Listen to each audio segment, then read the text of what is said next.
Did you know? In July of 2020, DidYouKnowGaming released a video on canceled Nintendo DS games, covering titles like a failed Crash Bandicoot pitch from 2008 and the formerly unreleased Metroid Dread. 9 minutes and 21 seconds in, we discussed a scrap sequel to A Boy and His Blob. Released for the Nintendo Entertainment System in 1989, A Boy and His Blob was a puzzle platforming game designed by legendary veteran developer David Crane, and in 2005, Majesco announced a new installment to the series developed by Crane's new company, Skyworks Technologies. It made a brief appearance at E3 2005, but was quietly cancelled and never heard from again. A Boy and His Blob for the Nintendo DS was thought to be lost, or at best, privately shared online in the mid-2000s. That was until May of 2022 when DidYouKnowGaming reached out to a developer who was involved in the project and wished to remain anonymous. After a few days of talking, the developer, who we'll call X for the remainder of this video, provided 2 playable versions to the DS sequel to A Boy and His Blob.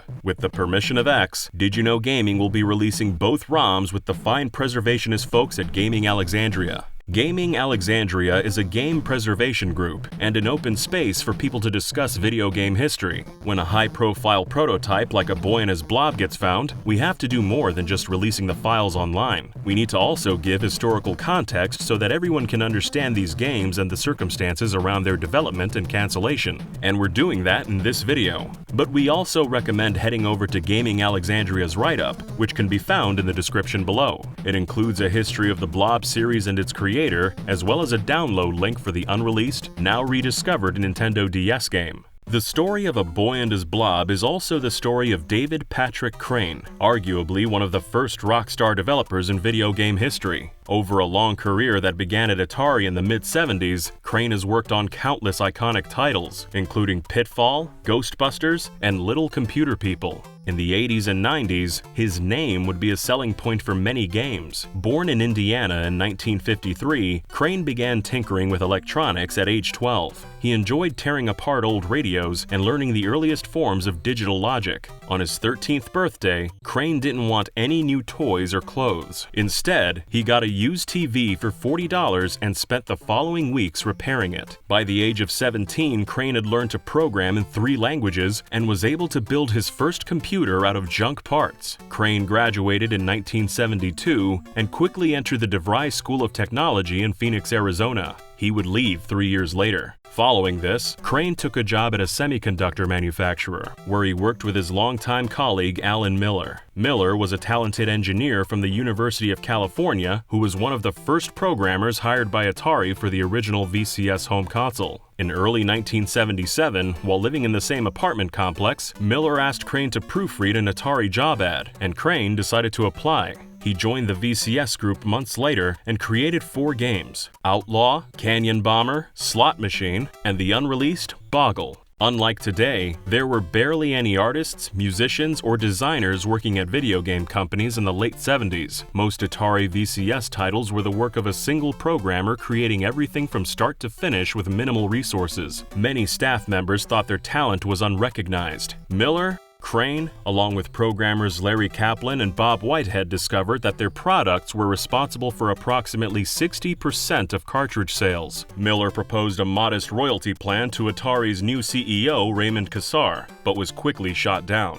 At the time, Atari's pay for programmers was slightly below industry standard. Whenever new programmers got hired, they often earned a higher salary than current employees. This all culminated in the 4 programmers quitting in 1979 to start their own company. With the help of marketing executive Jim Levy, the team launched the first third-party video game developer, an obscure little band called Activision. For starters, Activision heavily featured the developers behind each game, giving a face to the Atari VCS titles so many people played. There was also much more focus on the graphics, something Atari ignored, making Activision stand out from the first-party lineup. Activision announced their first 4 games in March 1980 and released them in July. These games were Boxing by Bob Whitehead, Checkers by Alan Miller, and Dragster and Fishing Derby by David Crane. As well as being a decorated programmer, Crane was the in-house artist at Activision, doing graphics for other developers' games like Larry Kaplan's Kaboom in 1981. Crane's mother was an accomplished painter who made sure that her children were trained in arts and crafts. He was one of the few people in the business who excelled in both what was on screen and behind it, resulting in classics like Pitfall in September 1982. The 1983 video game crash gave birth to many new third-party developers trying to follow in Activision's footsteps. The oversaturation of the console market led to the company turning to home computers. Activision's board of directors replaced CEO Jim Levy with Bruce Davis, and many developers, including Crane, felt the change was not up to par.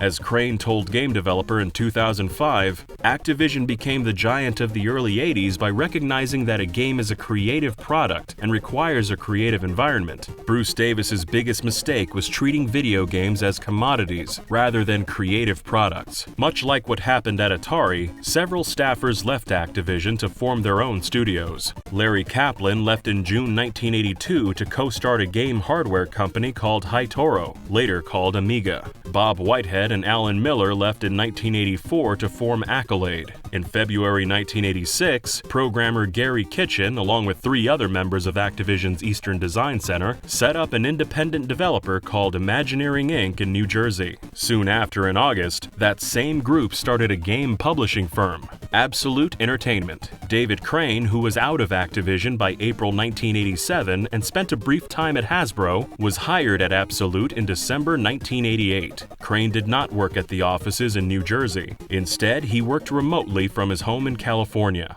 At Absolute Entertainment, games were developed at Imagineering and published under the Absolute label. The main 5 programmers would brainstorm ideas and discuss how any technical hurdles could be avoided. The person that could jump that hurdle would be crowned product manager for that game. At Absolute, Crane worked on titles including Super Skateboardin' for the Atari 7800 and Bart Simpson's Escape from Camp Deadly for the Game Boy. His biggest game, however, would be a Nintendo Entertainment System project conceived in 1989. Crane wanted to make another Pitfall-style game, but this time making it a tool-using adventure. He'd played other adventure games in the past and hated menus breaking up the flow of the action. To jump this hurdle, Crane thought back to a cartoon from his childhood. The Herculoids was an animated fantasy series from Hanna-Barbera that aired from 1967 to 1969. A bizarre relic of 60s sci-fi, it starred a family of space warriors on a far-off planet fighting alongside their giant pets known as the Herculoids. There was Tundro the Tremendous, Zoc,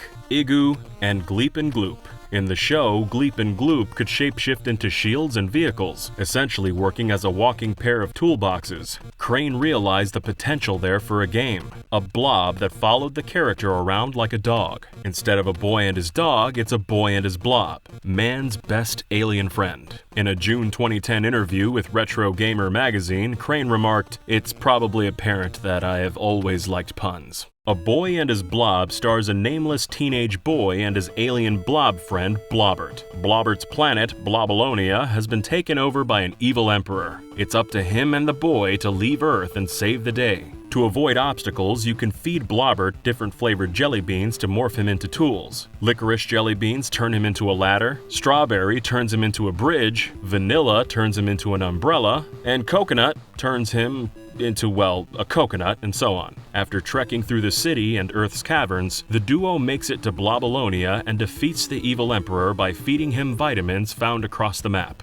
Licensed by Nintendo in the summer of 1989, A Boy and His Blob's development took place over an intense 6-week period. Nintendo was extremely strict with their deadlines, and this brief amount of time for Blob was by all accounts the most challenging schedule anyone at Absolute Entertainment had ever faced. Crane rented a flop house a block away from the offices and worked 16-hour days with no breaks. For the last 2 weeks of development, he worked 20-hour days, going back and forth to the Consumer Electronics Show in Las Vegas to present demos with barely any sleep. At the very end of development, Absolute flew another programmer to a hotel across the street from Nintendo of America headquarters. The Absolute members in New Jersey sent him the final code via modem to burn onto EPROMs and hand-deliver them. This gave them 1 extra day of work versus FedEx shipping. The impossibly short deadline ruined any bigger plans Crane had for A Boy and His Blob. As Crane told Retro Gamer, "In my vision, A Boy and His Blob was going to be the first video game to be simultaneously released as a game, toy, and animated film. We went so far as to bring in the supervising producer of the first animated Transformers movie, Jay Bacall, to work on the film's development, but that was another casualty of the tight schedule. It would have been difficult to concentrate enough resources simultaneously on those three diverse development tasks. A Boy and His Blob would be released in late 1989, right before Christmas. The game was one of the most played titles within Nintendo of America and received an internal rating of 28 out of 40. Blob sold 250,000 units and received several positive reviews, front covers of magazines, a Parents' Choice Award, and a 1991 Game Boy sequel, The Rescue of Princess Blobette. The hard work David Crane, Garry Kitchen, and the rest of Absolute Entertainment put into their game paid off, and although the feature film plans fell through, the future of the series still seemed bright. However, Absolute Entertainment ceased operations in November 1995 and was liquidated under Chapter 7 bankruptcy. But this didn't stifle plans to reboot A Boy and His Blob in the following years. Most of their library was picked up by publisher Majesco, who re-released several games in the late 1990s for the Game Gear, Genesis, and SNES. David Crane and Garry Kitchen started a new company, Skyworks Technologies, which focused on producing websites and online brand-sponsored games, or advergames. They did work for dozens of Fortune 500 clients, including Ford, Buick, Toyota, BMW, Kraft, Pepsi, McDonald's, Smirnoff, and John Deere. Several ex-Absolute members were brought on board, as well as Alan Miller, Crane's old companion from Atari and Activision. It was very much a reunion for Crane, who by this point had been in the industry for over 25 years. In the early 2000s, Skyworks started developing games for the Game Boy Advance and Nintendo DS. The company had a good connection to Majesco through Garry Kitchen's brother, Dan, another Absolute founder who was currently Majesco's VP of Development, and Majesco published most of Skyworks' titles. In August of 2004, Majesco announced their first 3 games in collaboration with Skyworks: Texas Hold'em Poker, Monster Trucks, and F-18 Super Hornet. Before Majesco connected with Skyworks, Majesco had attempted to bring back A Boy and His Blob in-house. In 2001, they announced a Game Boy Advance reboot subtitled Jelly's Cosmic Adventure, which featured older, hipper versions of The Boy and Blobbert. Majesco's internal development team, Pipe Dream Interactive, would handle development, and the game was intended to release in December of 2002. Very little from Jelly's Cosmic Adventure remains aside from a few remnants on websites like IGN. No screenshots or gameplay footage is known to exist, and it's unknown how far the project even got. It's entirely possible that the game never even started. This is where our anonymous contributor X comes in. X joined production in between the cancellation of Jelly's Cosmic Adventure and the partnership with Skyworks. Majesco staff got a heads up in late 2004 that Skyworks was going to develop a new entry for the Nintendo DS simply called A Boy and His Blob. In this game, the nameless boy is now 16 years old, and still no one believes him about his old alien friend Blobbert. Before he can move on from the past, a spaceship crash lands in his city. It's Blobbert, and he's come back to warn everyone about the evil emperor of Blobalonia, who is planning to enslave the human race. It's up to the boy and Blobbert to save the day. Everyone at Majesco was excited that Crane and Kitchen were supposedly leading the project. Crane was the special guest at their Christmas party that year, and he announced he'd be supervising development to keep it true to the spirit of the original. According to X, this was a lie. Crane had very little involvement in the project, and his name was mostly just for publicity. In a 2018 interview with the British website Retro Games Master, Crane said that he almost got involved in the revival, which could mean that he attempted to step in later on. In late February 2005, Majesco got the first proof of concept demo, and it was received very poorly. The levels were barren and lifeless, and the gigantic 3D character redesigns were seen as unappealing. Feedback was sent to Skyworks, and Majesco was assured things would improve. But according to X, they didn't. We had a meeting with the devs that summer, and at that point, we could see the writing on the wall. We probed if there is any way to improve the game and make it more game-like, but we're told something like, "It is what it is, and at this point, we can only polish it and add more levels." Most levels were just long, empty hallways with an occasional static enemy, which you had to punch with the boxing glove blob. Even with this little happening, the game constantly slowed down to a crawl. A very early 20% completed demo was shown off at E3 2005 and was met with most of the same complaints. complaints. IGN called the artwork stark and simple and said they wish the game had more life. Blobbert was an unappealing shade of green in the demo, and Skyworks changed the design after the show to look more like the NES original. Majesco internally referred to this redesign as a boy and his Coney Island whitefish. Changing Blobbert from green to white was seemingly the largest change Skyworks would make, and the game continued to be a slog. Majesco quietly canned the title in late 2005 over quality concerns. Following this disaster, Dan Kitchen lost his job as VP of Development in January 2006, and the company never collaborated with Skyworks again. That leads us to today, where we find ourselves with two prototype builds of A Boy and His Blob for Nintendo DS. The builds are 2 months apart, the latter being the final build Majesco ever received. Let's take a look at both surviving ROMs and see if they truly deserve to be called off. The first build is dated May 16, 2005, 2 days before E3, and immediately drops the player into the first level. Unlike the NES original, which contains one massive map, the DS game is split into levels. The player is in the heart of the city and is equipped with 4 jelly beans: vanilla, licorice, and 2 new flavors, ketchup and kiwi. Ketchup can be placed anywhere to make Blobbert respawn, or catch up. Kiwi can be fed to Blobbert, turning him into a massive boxing glove that can kill enemies. In the NES game, there were no enemies. In the DS game, thugs, robbers, and blue aliens are lightly scattered all over the map and can be killed with the Kiwi jelly bean. And just as a reminder, the person you're playing as is a 16-year-old boy. The biggest problem with the first build is Blobbert. When the player uses the licorice jelly bean and climbs to the top of the ladder, he does not follow. You have to climb up the ladder, feed him the ketchup jelly bean, and then continue. This becomes a chore. Constantly feeding Blobbert ketchup jelly beans to revert him back to his original self slows things down considerably. You can't whistle at him because he'll spawn on the ground, rather than the platform. This is thankfully fixed in the second build. After collecting the kiwi jelly beans and getting past the enemy, you grab a treasure chest and are rewarded a sparkly hot pink completion message. You're then placed back at the start, repeating the level for all eternity. The first build is essentially a proof of concept and is only a taste of things to come. The second final build is dated July 21st and is much closer to the finished product. Up front, there's a title screen and a level select for 5 different worlds. Don't be fooled though. The levels end after World 2, with everything past that leading to a black screen.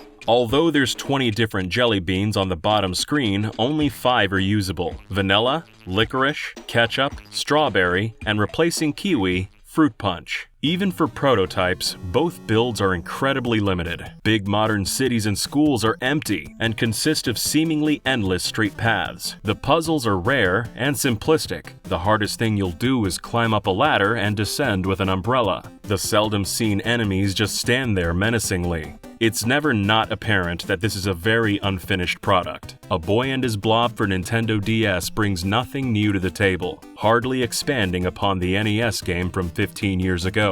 A good revival adds new elements while still retaining the best parts of the original. This does neither. It adds nothing new, and the large challenging puzzles of the NES game are replaced with walking down hallways and occasionally climbing up a ladder. With Skyworks and Dan Kitchen no longer working with Majesco, the Blob franchise seemed dead. However, a few years later, things changed. The company WayForward and its director Sean Velasco were fans of the NES game and felt the series had plenty of potential. Already having a good relationship with Majesco, the studio pitched their own revival that focused on the boy and Blobbert's friendship and used soft, 2D hand-drawn animation. Majesco loved the pitch and greenlit the production for a new A Boy and His Blob for the Nintendo Wii. The game would release in October of 2009 and was met with very positive reviews. Many critics praised the compelling gameplay and its faithfulness to Crane's original game. It's since been ported to Windows, Xbox One, PS4, and Nintendo Switch. Skyworks Technologies changed its name to Skyworks Interactive in 2008, self-publishing arcade games for iOS devices and Nintendo DSi. David Crane and Garry Kitchen left the company in 2009. In 2021, the duo started Audacity Games, a publisher focused on developing new games for the Atari VCS, a console neither had made a game for since the early 80s. Their first game, Circus Convoy, was released in March 2021. Crane and Kitchen have both seen long, prosperous lives in the game industry. A Boy and His Blob for Nintendo DS was a small bump in their otherwise smooth careers. A link to both ROMs and Gaming Alexandria's write-up can be found in the description below if you want to try this game out for yourself. This is the first time Did You Know Gaming has done an exclusive ROM release, and we hope you enjoy it. Who knows, maybe it'll happen again. Thanks for watching.